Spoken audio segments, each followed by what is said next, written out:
Shadiverse.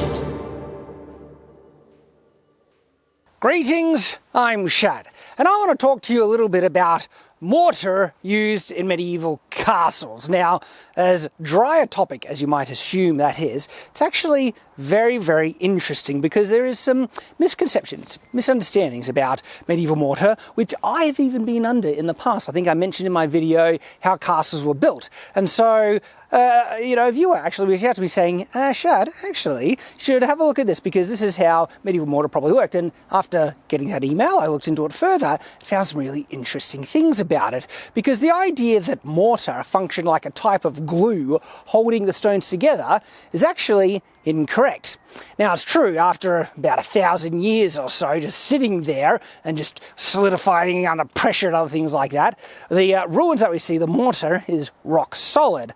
But the mortar actually, when it was originally applied to medieval castles, wasn't like that at all. In fact, the strength of medieval mortar for many years after its first application is more akin to plaster than that of stone. The reason being the recipe for medieval plaster is actually the same as the recipe for medieval mortar, although the quantities of each ingredient could vary. So the mortar, medieval mortar, is made out of a combination of quicklime, sand, and water. That's it. Specifically, the quicklime was added with water, creating slacklime, and that was the thing added in the mixture. It mixes together, and that's how you use it. Now, it does dry to a certain extent, but to say it becomes as hard as rock, like concrete or modern-day mortar, it's not the case. So it raises the question, why was it used, and what function did it serve? That's exactly what I'm going to be talking about in this video. Castles in their most basic form are stones stacked on top of one another.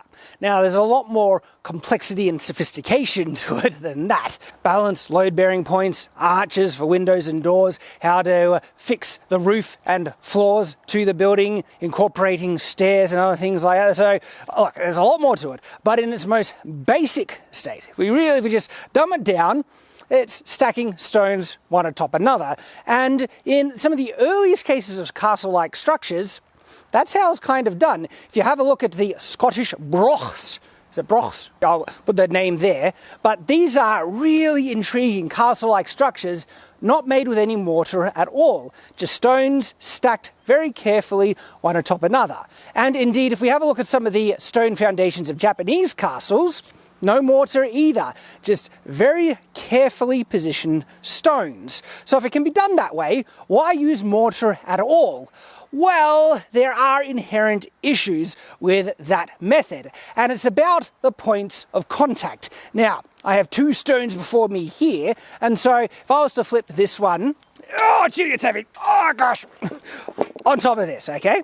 Okay, so it seems stable enough, but oh, do you see this? Do you see it is not perfect, okay? Now, if we had another stone here and another stone here, yeah, especially some behind, it could do the job. But the thing that I just showed, this right here, is an issue. Now, what we're finding is that the stone is actually resting on probably 3 points of solid contact, with the fourth contact not there, which is why we get the rocking motion. Now, to fix this, you would put a smaller stone underneath, stabilizing it, but that would still only create 4 points of contact holding that stone up and all the weight atop it. And this can be even worse if the stone wasn't as flat on the underside, which is actually what we see on the top. So let's flip this over and see what happens here.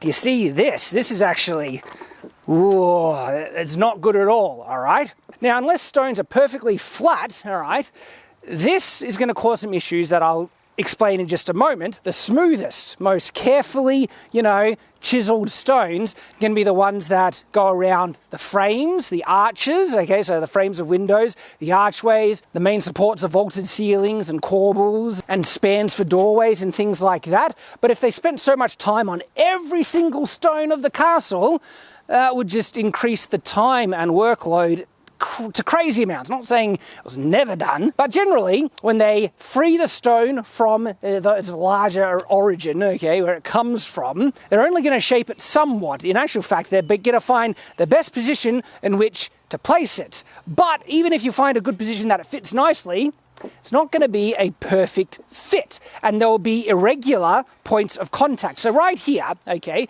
there's only 2 points of contact.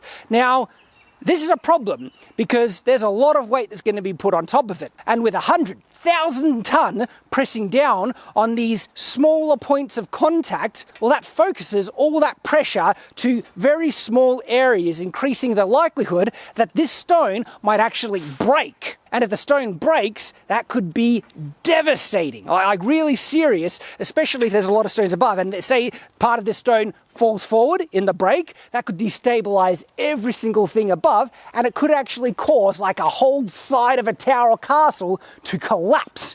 You don't want that. So how can you fix the problem of irregular points of contact with unfitted stones or imperfectly fitted stones? You might be understanding where I'm going here. This is the purpose of mortar. Now, what I've added here is actually a sandy kind of dirt. It's actually not a perfect equivalent to medieval mortar, which will be more slushy and as viscous is the term, but it should be accurate enough to approximate and demonstrate the point I'm sharing here. So with this poor, excuse of mortar, watch what happens when I place the stone atop of it, okay? There is no rocking at all. Now, that's actually worked remarkably well. The weight is now distributed perfectly even on the stone beneath through the mortar or sand I'm using here, which creates a uniform point of contact, okay? Because the stone can bury itself into the mortar or sand. It shapes itself to the underside of the stone and supports every point evenly, so there's no concentration of weight on a specific point of contact. Because if you had a look at the stones resting atop one another without the mortar, there was a lot of gaps and air in between because it's only resting on 2 points, which is like a terrible situation.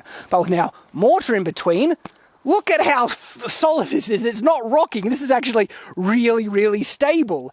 And so with this method, you can then build up and up and up, and the weight will be distributed very evenly from stone to stone, all the way into the foundations. So it's not that mortar acts like a glue, it's that mortar serves a very functional purpose in helping distribute the weight evenly through the stones into the ground, creating a far more stable structure.